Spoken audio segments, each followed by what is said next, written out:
ગાંધીનગરના સરેડી ગામે આપણા દેવીપૂજક સમાજના મકાનો પાડી દીધા, એમાંથી એક આ ગરીબ બહેનની વેદના સાંભળો. સાહેબ, મારા 70 વર્ષ થયા.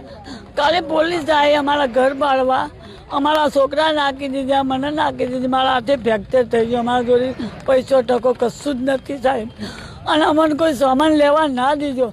70 વર્ષની ઉંમરમાં 50 વર્ષ થયા મને અહીં રહેવામાં. અને મને ડોક્યુમેન્ટ બધા અમારા અહીં છે.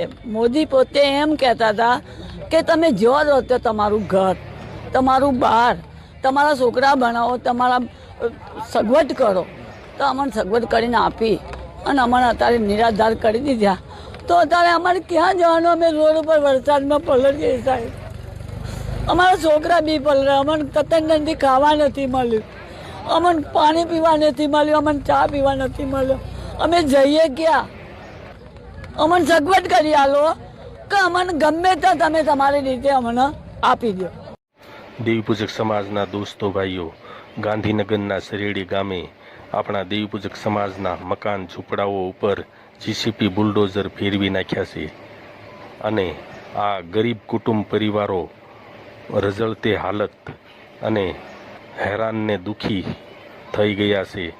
આવો અન્યાય કેમ આપણા સમાજ સાથે? ક્યાં સુધી ગરીબોને રંજાડશો અને હેરાન કરશો?